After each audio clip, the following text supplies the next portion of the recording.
பானை நெக் எப்படி தைக்கிறதுன்னு சொல்கிறேம்மா. நம்ம ஃப்ரண்ட் ஏற்கனவே ரெடி பண்ணி வச்சுட்டோம். இந்த ஃப்ரண்ட் அளவு பேக் இது வந்து இப்படி வச்சு மார்க் பண்ணி எடுத்துக்கலாம். மார்க் பண்ணி இது ஸ்கேல் வச்சு இப்படி கோடு போட்டுங்க. இது பின்னாடி மடிக்கிறதுக்கு. இப்போ அளவு ஜாயிட்டில் எவ்வளோ பேக் இருக்குதுன்னு பார்த்துக்கலாம். இது ரெண்டாக மடித்து இந்த அளவுக்கு மார்க் பண்ணிக்கலாம். இப்போ கழுத்தகலம் இங்கேருந்து 2.5 சென்டிமீட்டர் வச்சுட்டுமா, வச்சு இப்படி நீட்டாக கோடு போட்டுக்கலாம்.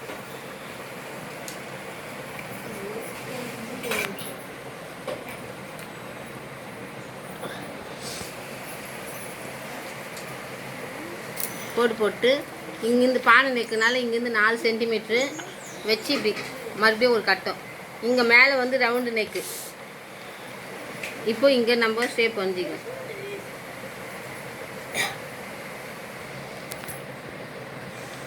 இப்போ கட் பண்ணி எடுத்துடலாம்.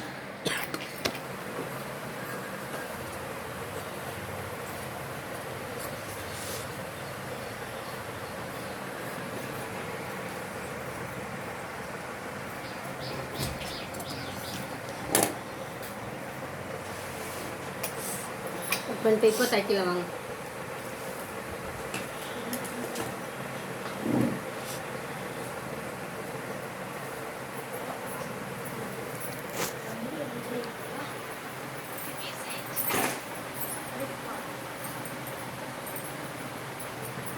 இப்போ இது நல்ல பக்கமா இந்த துணியை இப்படி நல்ல பக்கம் வைக்கணும். வச்சு இப்படி சுற்றி நம்ம தையல் போட்டுடலாம்.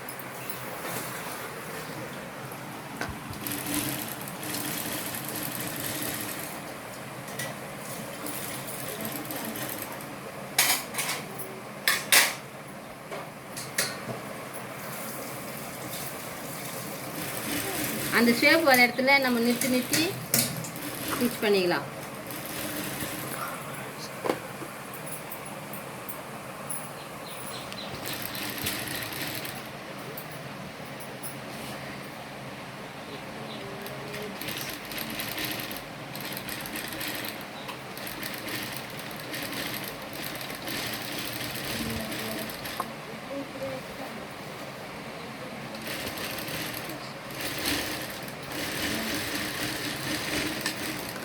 நல்ல பக்கம் வச்சு இப்படி தையல் போட்டோம். நம்ம போட்டு இப்போ இதை கட் பண்ணி எடுத்துடலாம்.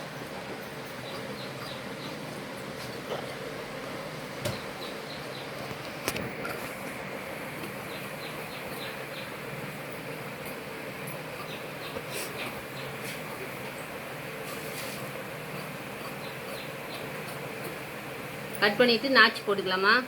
இது கேன்வாஸ் வைக்காமல் நம்ம அச்சு திருப்புது. கேன்வாஸ் வச்சு தைக்கிது இன்னொரு வீடியோவில் போடுறேன்.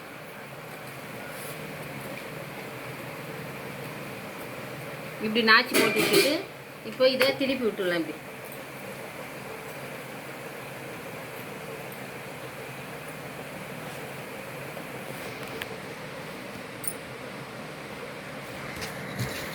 இப்போ இப்படி திருப்பிட்டு இது மேலே ஒரு தையல் போட்டு விட்டுடலாம்.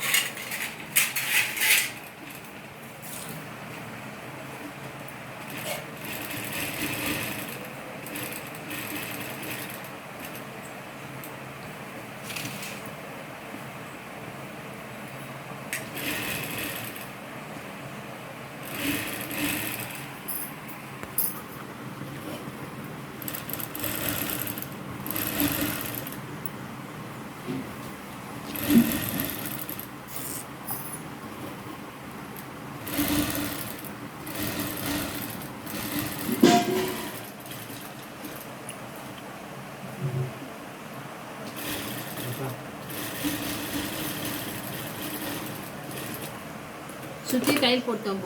இது மேலே தையல் போட்டு இப்படி திருப்பி இதெல்லாம் சுற்றி ஒரு தையல் போட்டு விட்டுடலாம். இப்போ சுற்றி தையல் போட்டுமா கீழே வந்து மடித்து இந்த ஃபோல்டிங் பண்ணி விட்டுடலாம்.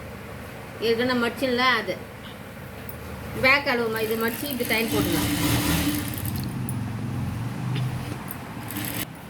அளவு பார்த்து பேக் அளவு மடித்து தையல் போட்டுடலாம்.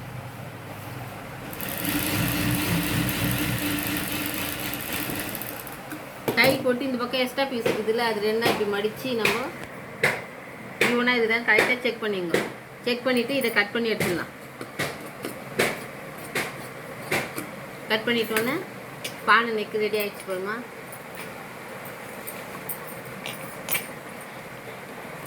இது அழகாக ஆயிடுச்சிங்களா.